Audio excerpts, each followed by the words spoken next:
They called it a Barbie rifle, but when she pulled the trigger, even physics went silent.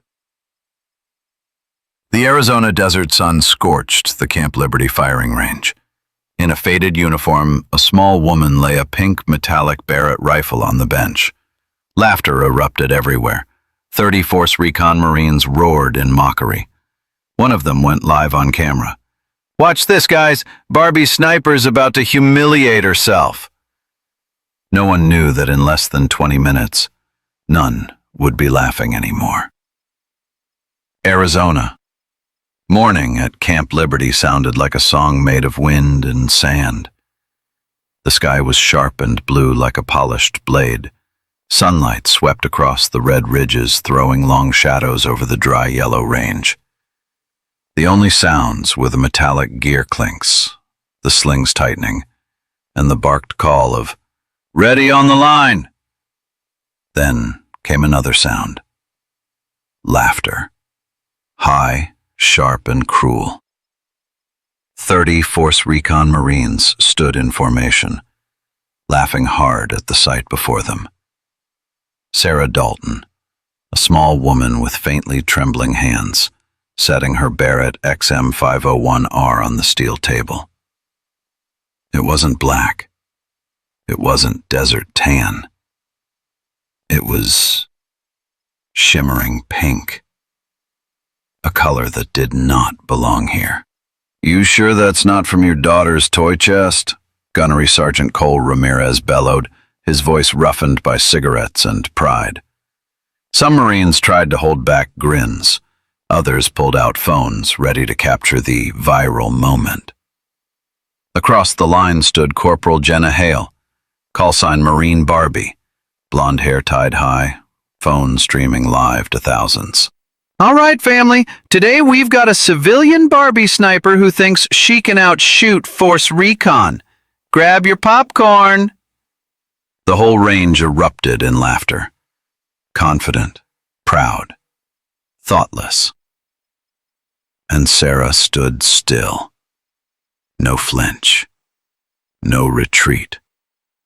Only eyes as cold as tempered steel. Her old Honda Civic sat in the corner of the range, paint chipped, door dented. A car that carried the scars of a life once burdened. She opened the trunk, pulled out her toolkit, wiped down every part of the pink bed like a blade. "You've got 2 minutes before you embarrass yourself and get off my range." Sarah didn't look up. She simply answered, calm and firm as forged steel. 15 minutes. That's all I need." A moment of silence. Then the camp burst into laughter again. 15 minutes? Honey, you could have 15 hours and still miss the broadside of a barn. Jenna laughed hysterically into her live stream, her viewers spamming laughing emojis across the chat. And Sarah kept working, adjusting for wind, opening an old notebook filled with symbols and equations that no one understood. But if anyone there had ever served in Shadowlands, they would have recognized. Those weren't ordinary sniper calculations. The wind shifted. Sarah's fingers brushed the silver chain at her neck, the one holding a faded ID tag. Engraved on it were 2 small words: Ryan Dalton. Her gaze darkened, then steadied. Master Sergeant Keegan looked at her again. A strange feeling tightened in his chest. He didn't yet know why, but he knew this much. That morning, what they were about to witness would not be humiliation. It would be the silence after the thunder. The desert wind began to shift. A strange current, long, cold, and dry, as if the very earth and sky were holding their breath. Sunlight slanted through streaks of golden dust, turning Camp Liberty's firing range into a hazy painting of challenge and prejudice. Sarah knelt, gently spreading the shooting mat. Not a single wasted movement, not a single word of explanation needed. Only silence, and her faintly trembling hands. That steady rhythm every 4.7 seconds. ticking like a clock counting down to fate. Behind her, Ramirez laughed, his voice rough and bitter. "You got 15 minutes, sweetheart. That's generous for a joke." Jenna Hale raised her phone, stifling a giggle. "This'll go viral. Watch her miss before the first shot even leaves the barrel." Sarah didn't look at anyone. She shifted her gaze toward the sun, then lowered it back to the scope. Quietly, she pulled out an old notebook, cracked cover, edges burned. Inside were formulas, equations, and symbols, a mixture of mathematics, meteorology, and something beyond conventional sniper knowledge. A young Marine caught a glimpse and frowned. "What is that? Algebra?" "No," Keegan murmured. "That's targeting data. Ballistic wind shift compensation." He squinted, a thought sparking in his mind. He'd seen this before, in a classified report from Shadowlance, a sniper program that used neural recoil pattern mapping, a technique only a handful of people on Earth had ever learned. Keegan looked at her again, his breath slowing. "She's not here to prove a point," he thought. "She's here to prove she still exists." And Sarah placed her cheek to the stock, adjusting her sightline. Through the scope, the wind danced over the sand like thin ribbons of smoke. 6,000 yards away, the target was barely visible. A silver steel plate shimmered through the heat mirage. She whispered, almost inaudible. "Wind vector 2.3 west. Humidity low. Hold 3 mils high. Breathe. Inhale. Hold. Exhale." The sunlight grew harsher. The silence is more profound. She drew one final breath. Her eyes reflected the sky, the earth, and every fallen soul before her. The 10-second countdown began. Keegan whispered, "Holy hell, she's really gonna do it." 9, 8, 7. Every phone slowly lowered. 6, 5. A strong gust swept through, lifting the sand into a pale pink halo around her. 4, 3. Sarah steadied her aim, breath slowing. 2, 1. Her finger tightened. A deep, thunderous boom. Not a sharp crack, but a heartbeat from the core of the earth. No one spoke. No one moved. Only 8.7 seconds of silence. Then, a faint sound from the distance. Ding! The first steel plate shattered, then the second, then the third. Each strike echoed like the heartbeat of truth pounding across 6,000 yards of doubt. The smoke cleared. The wind stilled. No one laughed anymore. Ramirez's mouth hung open, phone frozen mid-air. Jenna Hale lowered her camera, face pale as ash. Keegan whispered, almost reverently, "She did it. My God, she really did it." Sarah lowered the rifle, flipped the safety on, and stood up, her hands trembling again, as if her body had only now permitted itself to shake after the world had gone silent. No applause, no words. Only the silence of men who had just witnessed the impossible. The desert wind had stopped. The air at Camp Liberty was as still as stone. Only a faint wisp of gunsmoke drifted by, and sunlight fell squarely on Sarah Dalton's face, making her gray eyes gleam like heated metal. No one spoke. No one understood what had just happened. Ramirez, the one who'd laughed the loudest, stood frozen, his rifle slipping from his hands into the sand without him even noticing. Hale whispered, voice trembling into the still live broadcast, Guys, that was 6,000 yards. Then she stopped, because there were no words for what she had just seen. Master Sergeant Keegan kept staring at her, his eyes filled with doubt and fear. Not fear of her, but of what she represented. He stepped forward slowly, voice low. "Who trained you to do that?" Sarah didn't answer. Her fingers brushed the silver chain at her neck, lips moving in what looked like a quiet prayer. Keegan moved a few steps closer, and in the harsh sunlight he saw it. A small tattoo just below her collar, something most people would mistake for a random design. But Keegan knew.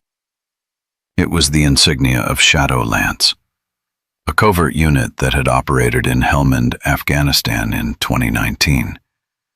A 6-person team, all declared KIA, killed in action. No survivors. "Colonel Harper," Keegan said into his radio, voice hoarse and tight. "Ma'am, we have a problem. That woman, she's running Phantom Protocol." From the other end came Colonel Diane Harper's sharp, icy tone.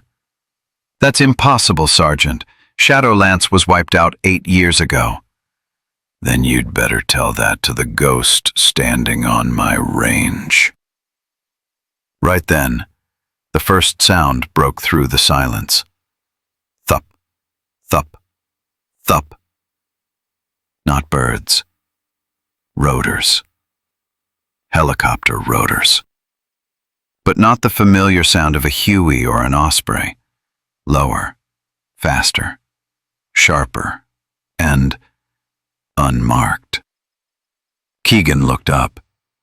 In the western sky, 3 black, the woman who just hit a 6,000-yard target. Keegan barked, "You heard her! Inside, everyone! Go!" Marines began running. Shouts of "Move! Move!" filled the air, mixing with the deepening roar of rotors overhead. Hale tried to keep streaming, but her feed glitched. The signal scrambled, then died. Sarah turned back, her hands trembling slightly as she ejected the spent round, reloaded with flawless precision. Her voice was almost a whisper, but heavy with something ancient and buried. "They found me sooner than I thought." Inside the concrete range building, the lights flickered red, power failing. Then a muffled explosion, an EMP blast. All communications went dead. Sarah opened her med bag, but inside there were no bandages. Instead, a compact transmitter glowing faintly blue. Technology far beyond standard military issue. Colonel Harper stormed in, coat flaring in the hot air, shouting, "Dalton, what's going on?" Sarah answered, calm, almost eerily so.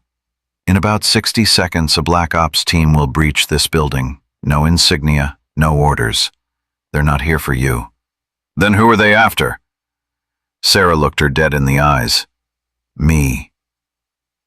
A long silence. The windows trembled as the rotor sound grew nearer. Ramirez scowled. "Why you?" "Because I'm supposed to be dead," she said quietly. "And the people who killed my team, they're coming to erase what's left." Harper inhaled slowly. "Shadow Lance." Sarah nodded. "Yes, ma'am. I'm the last one."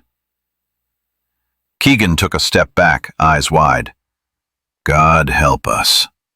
Dark figures dropped from the helicopters outside, gliding over the sand like armored phantoms. No lights, no shouts, only movement, and intent to kill. Sarah looked out the window. Positions, lock and load. This isn't a drill. Ramirez gripped his rifle tightly. "Who are they?" She answered, eyes never leaving the shadows closing in. "Black Torch Division. They clean what the government doesn't want seen." "And what don't they want seen?" Sarah glanced at the Rose Phantom rifle, her hands trembling softly. The truth. The helicopter rotors screamed through the sky. The windows rattled in rhythm, as if the base had a heartbeat pounding with fear. Inside the concrete structure of Camp Liberty Range 7, the emergency lights shifted to red, shadows stretching long across the walls like ghosts trapped in a nightmare. Sarah Dalton stood in the center of the room. She unlatched the safety strap on the Rose Phantom rifle, checked the scope, and chambered a round. Her hands trembled, every 4.7 seconds, precise as a metronome. Between those tremors, her eyes were sharp as laser beams. "Positions," she ordered. 2 shooters north, 1 east corridor. Lock every entry point. Ramirez growled, half still angry. "You think you're giving orders here?" "No," Sarah replied calmly. "I'm keeping you alive." Colonel Harper nodded firmly. "Do what she says." The chain of command flipped in one sentence, and no one questioned it. The front door exploded. A burst of white smoke surged in. The first detonation. Boom! It wasn't gunfire, but it was a micro-EMP blast. Every light went out. Only the dim red glow flickered. Then, the shadows moved. Black Torch Division. 15 men, silenced rifles, thermal optics, moving like wolves hunting in darkness. One of them hissed through the radio. "Sweep and clear. No survivors." Sarah whispered, "They're not here for a fight. They're here for erasure." Ethan Briggs, the young Marine who had mocked her that morning, swallowed hard, clutching his M4 with trembling hands. "Ma'am, what do we do?" "You fight," she said. "You don't freeze." A flash of light. The first bullet tore through the air. The entire building erupted. Gunfire, shattering glass, shouted orders crashed into each other like a storm of chaos. Sarah dropped low, pulling her rifle to her chest. The noise faded in her mind. Only her breath remained, and her trembling hand's rhythm guided her timing. She inhaled, held, and squeezed. Boom! The sound was deep, heavy, not a sharp crack like a normal Barrett shot, but a muffled thunder that shook the walls. A red tracer streaked forward, slicing through the smoke, right through the night vision goggles of the first. Sarah turned fast and sighted the grenade mid-bounce, squeezed the trigger. Boom! The grenade detonated mid-air, a blinding flare with no casualties. As the smoke cleared, she stood in a haze of white dust, red light reflecting across her face, eyes cold, steady, human. "How the hell did you do that?" Briggs yelled. "Practice," she said hoarsely, her voice calm, like she'd just taken a sip of water.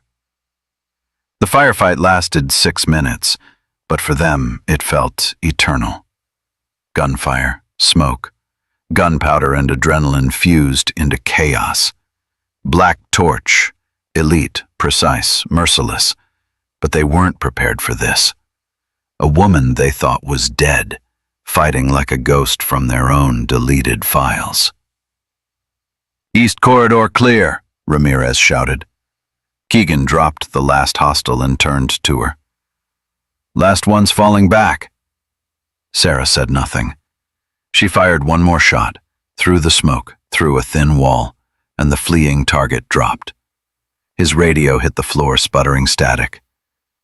"Target not terminated." Then silence. The building slowly fell quiet. The gunfire stopped. The smoke thinned. Only the dim red light remained, reflecting off blood, dust, and shattered glass across the concrete floor. 14 black-clad bodies lay scattered. Their high-tech gear, which only CIA or DARPA could field, is now burned and broken. The Force Recon team stood frozen, panting, rifles still raised. No one could believe they were still alive. Sarah leaned against the wall, rifle hanging loosely. Her hands trembled again, worse than before. Blood trickled from her wrist, but she didn't seem to notice. 7 rounds left, she whispered. Her voice was thin, exhausted, but within it was something everyone recognized. Conviction. Ramirez stepped closer, voice low. You saved us. She gave a faint smile, her tone cracked but steady. No, you fought. I just reminded you what you're capable of. Keegan stood silently, eyes red. He'd seen a lot in his years of service, but never strength and pain woven together like this. The smell of gunpowder slowly faded. Silence returned inside the concrete building at Camp Liberty, heavy, raw, filled only with the scent of metal, sweat, and dust. You could hear everything. The ragged breathing, the clicks of rifles being reloaded, the scrape of sling buckles against steel. Every sound hit like a heartbeat in a wound. On the tile floor, the bodies of the black-clad men lay scattered, motionless, as if they had never existed. Only Sarah Dalton stood, her back against the wall, hands trembling again. Her fingers, streaked with blood and dirt, cradled the Rose Phantom rifle, as if it were the only thing tethering her to this world. Ramirez was the first to speak, his voice raw and cracked. Who are you? Really? Sarah didn't answer right away. She knelt, flicked the safety on, and set the rifle aside. The red emergency light glowed across her face. Her gray eyes no longer cold, but tired, aching down to the bone. I'm someone who wasn't supposed to live. And yet here I am. She reached into her pocket and pulled out a small burned photograph. 2 faces, a man in uniform with a broad, fearless smile, and a young woman beside him. Sarah, before the scars, before the trembling hands, her eyes full of belief. His name was Captain Ryan Dalton, my brother. He built this rifle, designed every part, every round. Said if I was going to fight in a man's world, I might as well stand out. She looked down at the pink rifle and smiled, a small, trembling, fragile yet warm smile. He painted it rose. He said courage doesn't always have to wear camouflage. Keegan froze. He remembered. The Shadowlance dossier had mentioned a ballistics engineer, the genius named Robert Ryan Dalton, declared killed in an ambush in Helmand. He swallowed hard. He was Shadowlance too, wasn't he? Sarah nodded. He was. And so was I. A heavy silence filled the room.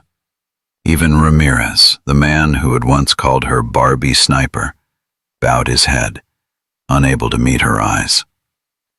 Impossible. Shadowlance was wiped out. Reports said you died when your team's convoy exploded. She nodded slowly. They were right about the explosion, but not about who caused it. Her voice deepened, breaking slightly, heavy with truth.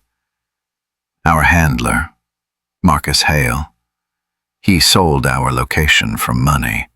He was supposed to be our link to HQ, but he betrayed us. Everyone died except me.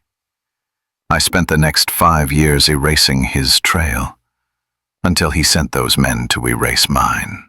A suffocating silence spread, cold and absolute.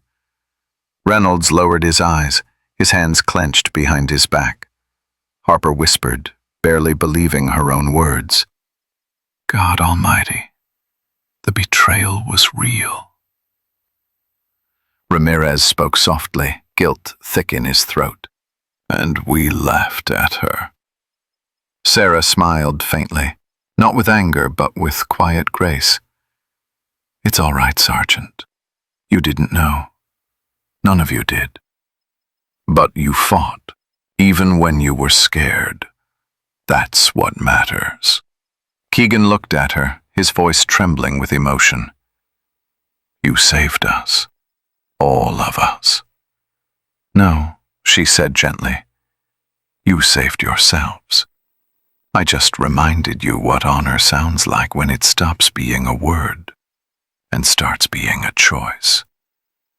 Reynolds stepped closer, standing tall before her. His voice was deep, solemn, echoing through the smoky room. "Sergeant Dalton, welcome home." He raised his hand in salute. She returned it, and in that moment her trembling hands went still, as if even her body knew there was no need to be afraid this time. For 5 years, she thought, I was a ghost. But now, I'm a Marine again. The searchlights cut through the smoke, glinting off the rose phantom rifle lying by her boot. That shade of pink, once a joke, was no longer something to mock. It had become a symbol, a scar reforged into faith. The next day, Camp Liberty felt like a wound that had just closed. The sky was still clear, but the laughter from the morning before was gone. A quiet kind of respect remained, with the realization that everyone there had witnessed history. It all started with a blurry video, less than 3 minutes long. The unfinished live stream from Corporal Jenna Hale, Marine Barbie, had cut off midway through the battle. She didn't know her phone had kept recording everything. The laughter, the 6,000-yard shot, and that chilling command. Inside, now. Just before the helicopters cast their shadows across the desert. That video was re-uploaded, then shared. Then it spread like wildfire. 25 million views in under 24 hours. No one could believe their eyes. A trembling woman with a pink rifle, hitting 5 steel plates from twice the distance of the world record. But what stopped people from scrolling wasn't the shot itself. It was her eyes afterward, silent, sorrowful, so deep you could almost see the ghosts of her past reflected in them. Social media exploded. Hashtags appeared everywhere. #NeverJudge, Pink Rifle, Shadowlance, Courage has no color. American veterans began posting their own stories about being underestimated, dismissed, forgotten.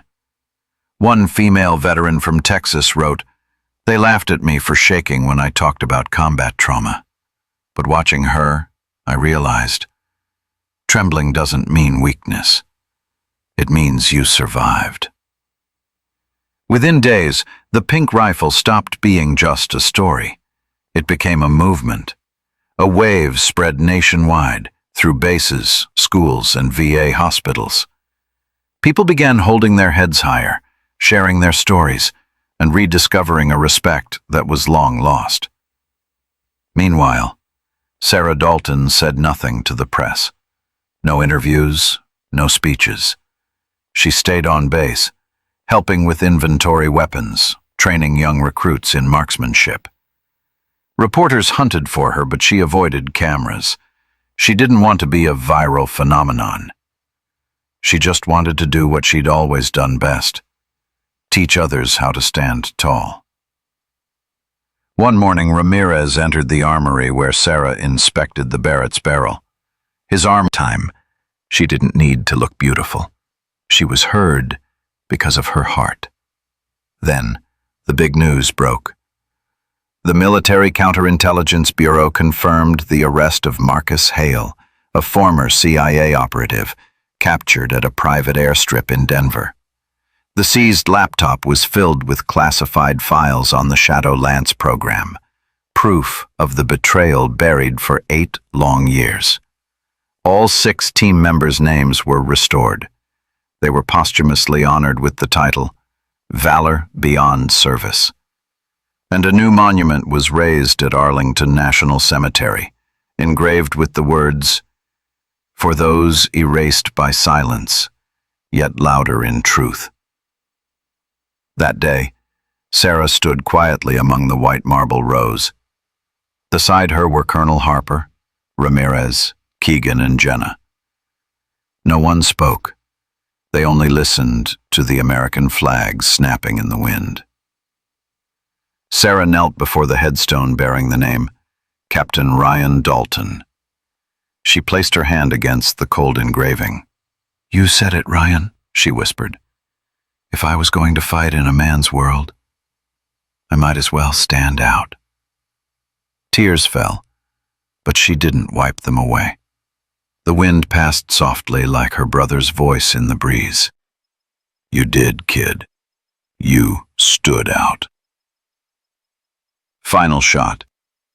Sarah was standing among the white gravestones, bathed in the amber light of sunset. Her shadow stretches long across the marble. The rose phantom rifle in her hand catching the sun, casting a soft rose-colored gleam across the stone. 3 months later, Camp Liberty had changed. The walls were repainted, the bullet holes were patched over, and once again the desert wind swept through, carrying the scent of sand and gun oil, the familiar fragrance of a soldier's life. On that morning's training field, a line of Marine recruits stood at attention, eyes wide, hands gripping their M40 rifles. In front of them stood the woman the media called the Pink Phantom. But here she wasn't a legend. She was just Instructor Dalton, Sarah Dalton, 33 years old, in a fresh uniform. Her hands still trembled slightly, but her eyes were bright. She stepped onto the wooden platform. The rose phantom rifle gleamed beside her, leaning against the training table, catching the morning desert sun. "You've all heard the story," she began. "The 6,000-yard shot, the impossible math, the color of the rifle." The recruits were silent. She looked around, a faint but steady smile on her face. "Forget it. What matters isn't the shot. It's what came after." She paused momentarily, letting the wind pass through, scattering the sand like whispers. 30 Marines stood with me that day, even after laughing at me. They didn't know who I was, but didn't run when things got real. That's what being a Marine means. You stand when it counts. One young recruit raised his hand, hesitant. "Ma'am, how did you keep shooting even when your hands were shaking?" Sarah smiled softly, her voice calm but deep. "I didn't fight the tremor. I worked with it. That's the first lesson. You don't have to erase your weakness. You learn to aim through it." The field went quiet. Every young face seemed to carve her words into their hearts. Sarah looked up toward the sky. Sunlight caught the edge of her scope, casting a faint rose hue across her face. The most dangerous person on any battlefield isn't always the one who looks dangerous. It's the one you underestimate. Cut 2. Marine Corps Museum, Quantico. The Rose Phantom rifle now rests inside a glass display case, soft light glowing across its metallic pink surface. Visitors pass by. Children giggle. "A pink gun!" But the veterans don't laugh. Some stop and stand quietly. Sorry asses. They laugh, not mockery this time, but the laughter of family. Keegan adds, his rough voice warm, "To the day we learned that honor wears many colors." Jenna raises her glass, her eyes glistening. "And to second chances." Sarah smiles, lifting the final glass. "To Ryan, who believed courage should save lives, not end them. And to all of you, for standing when it counted."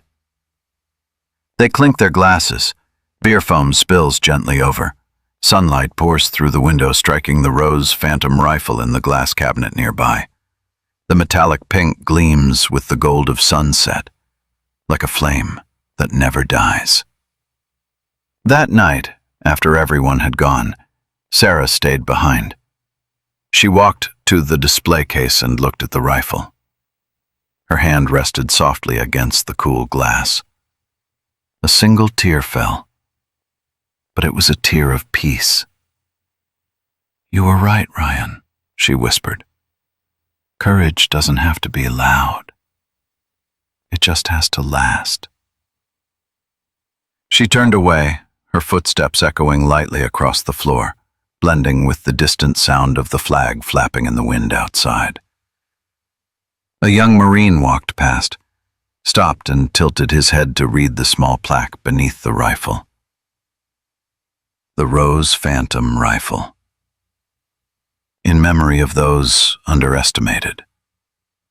Sometimes courage trembles. Sometimes it shines rose. The young Marine stood at attention. He saluted. No one told him to. No one filmed it. But in that moment, respect lived again. They mocked the color. But color never decided courage. It only revealed it. This was the Pink Phantom Rifle, a story about a woman who turned doubt into discipline and silence into legacy. If it touched you, please take a moment to reflect and share it with someone who might need to remember what courage looks like when it trembles. Like, comment, or subscribe, not for numbers, but to keep these stories alive.